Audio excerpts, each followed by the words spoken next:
महात्मा का होता है पुनर्जन्म, जो अपने पिछले 2 जन्मों की याद उन्हें है, अपने पिछले जन्म का फोटो भी उनके पास है। ये कहानी अभी जो हमें पता लगी है, ये कहानी मथुरा जो कि उत्तर प्रदेश में पड़ता है, मथुरा जो कि वृंदावन के पास है, जो कि संतों की भूमि माना जाता है। वहीं पर एक संत हैं जिनका नाम है कृष्णदास बालयोगी, जो कि बचपन से ही बाल योगी हो चुके थे, यानी बचपन से ही योगी, साधना, पूजा, धर्म और सारे साधुत्व के मार्ग पर चलते हैं, इसीलिए उनका नाम बाल योगी पड़ता है। उनका पूरा नाम बाल कृष्णदास बाल योगी माना जाता है। उनके जो गुरु हैं वो हैं सतगुरु भगवान जी, जिनके वो कई जन्मों से, यानी चेले कह सकते हैं या फिर उनके भक्त कह सकते हैं, वो रहते हैं।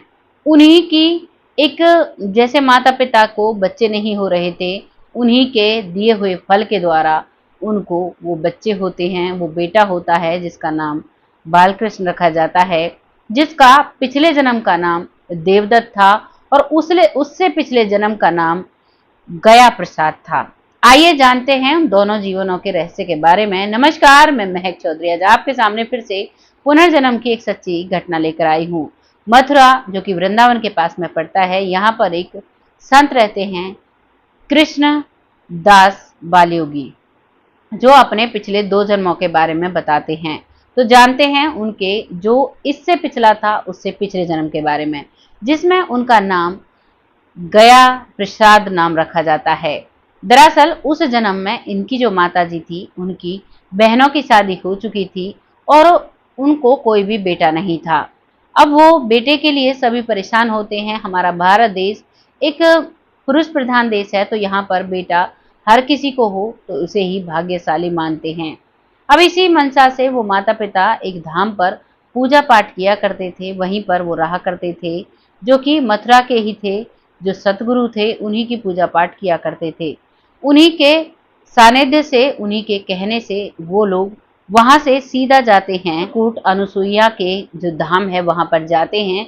वहां जाने के बाद एक गुरुवर से उन्हें प्रसाद मिलता है और प्रसाद वहां पर वो पाते हैं और कहते हैं कि जैसे जैसे हम बोलते हैं वैसे आपको ये प्रसाद पाना होगा और वैसे ही आपको भगवान के, शिव भगवान के व्रत उन्होंने बताए थे वो करने होंगे। वो वहीं पर रहकर उन्हें करना चाहती है, लेकिन कुछ दिनों बाद ही उनके जो श्राद्ध चलते हैं, उस श्राद्ध चलते हैं, उनके जो दादाजी था उनके लिए पिंडदान करने उन्हें गया जाना पड़ा था और उस वहां से वो आते हैं, फिर वहां गया दान करने के लिए, पिंड दान करने के लिए गया जाते हैं, वहां पर पिंड दान करते हैं और वहां से आने के बाद लगभग 7 से 8-9 महीने बाद ये बेटा पैदा होता है, जिसका नाम गया प्रसाद रखा जाता है। जब ये पैदा होता है तो इनको जो वहाँ के साधु थे जिन्होंने कहा था कि आपको चित्रकूट अनुसुईया जाना होगा, वो अपने जो धाम है वहाँ पर कहते हैं कि ये बेटा मेरा है, आपको यहाँ पर इन्हें लाना होगा, बार बार जब भी ये कहे तब भी आपको लाना होगा।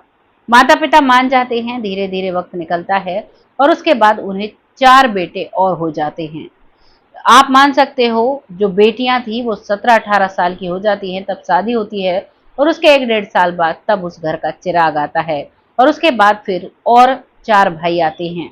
अब जो ये गया प्रसाद था, ये ज्यादातर पूजा भक्ति किया करता था और जो गुरुजन थे वो उन्हें ज्यादातर अपने यहाँ पर बुलाया करते, वहां पर वो जाया करता और वहां पर रहता है। फिर वहां पर 10 साल तक, 15 साल तक लगातार वहां पर भगवान की भक्ति सिखाई जाती है और उसके बाद इन्हें गुरुकुल में एडमिशन दिलाया जाता है। ये उस वक्त की बात थी जब 15-15 साल के बच्चों को पहली कक्षा में बिठाया जाता था और उनकी उम्र जो है वो 10 साल कम लिखाई जाती है, क्योंकि 5 साल की उम्र में ज़्यादातर बच्चों के एडमिशन हो जाते थे, लेकिन 15 साल का भी अगर कोई पढ़ने जाता तो उसका भी एडमिशन हो जाया करता।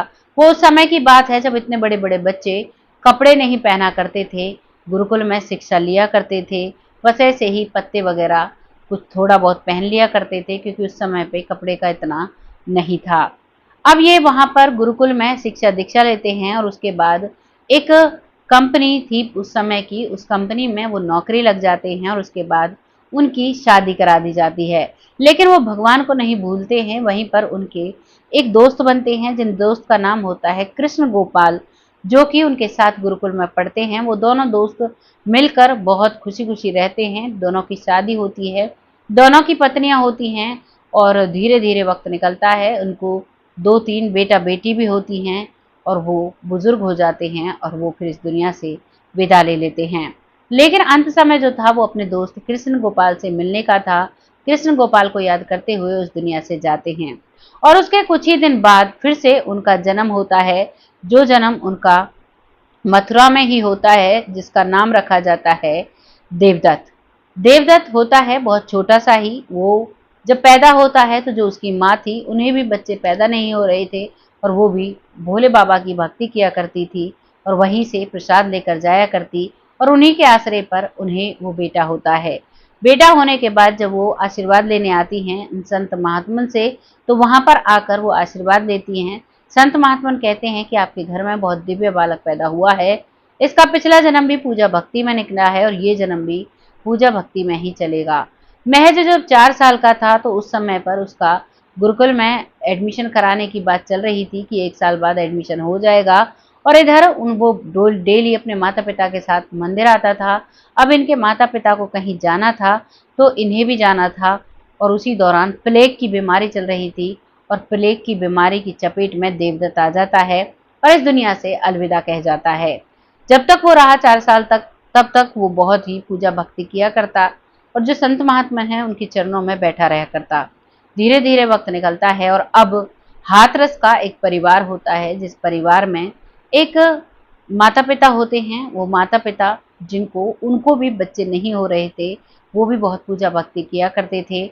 उनको फिर एक बेटा होता है जिनका नाम कृष्णदास रखा जाता है। बचपन से ही इसे मंदिर पर आने का बहुत शौक था और जो इनके गुरुजन थे, जो लगभग 106 साल की उम्र पाकर इस दुनिया से जाते हैं, वो इन्हें पहचान लेते हैं और कहते हैं कि तुम्हें तो भक्ति ही करनी है। इनके माता पिता को भी बोल देते हैं।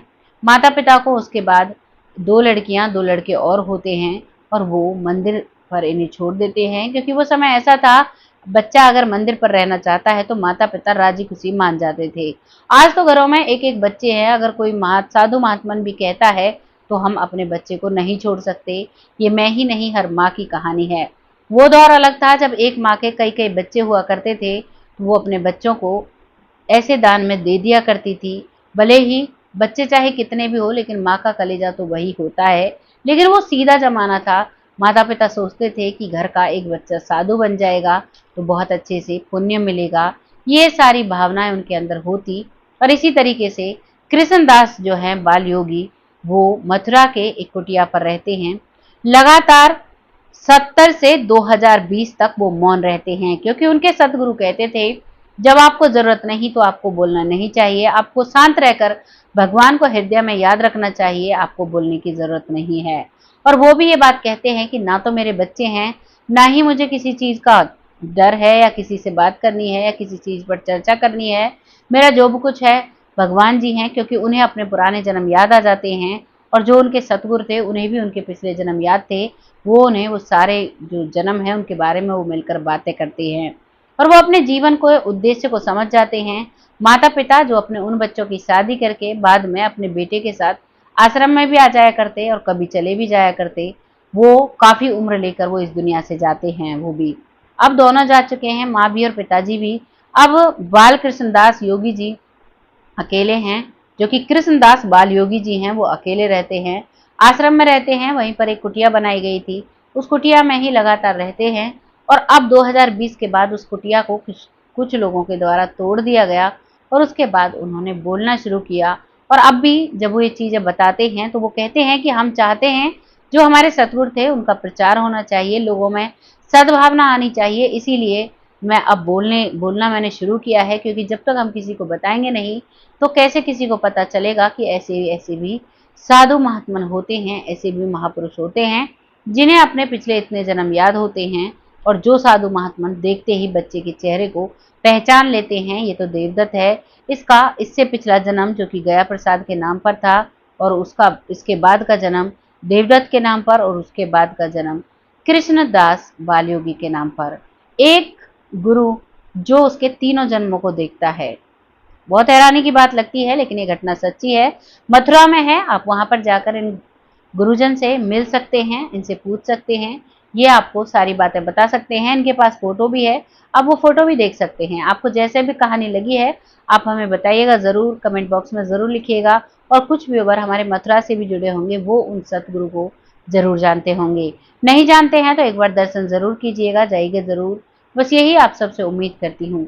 कहानी जैसी भी लगी है कमेंट बॉक्स में लिखिएगा, लोगों के साथ शेयर करिएगा। बहुत जल्द ऐसी किसी सच्ची और अच्छी स्टोरी के साथ आती हूँ।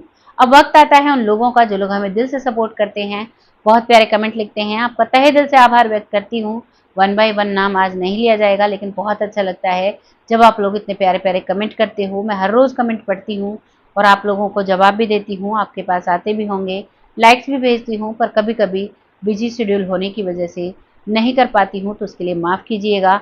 बाकी आप सब बहुत अच्छे से सपोर्ट कर रहे हैं, बहुत अच्छा लग रहा है। ऐसे ही अपने परिवार के साथ रहें, अपने जीवन में सद्कर्मों को अपनाएं, बुरे कर्मों को छोड़ दें।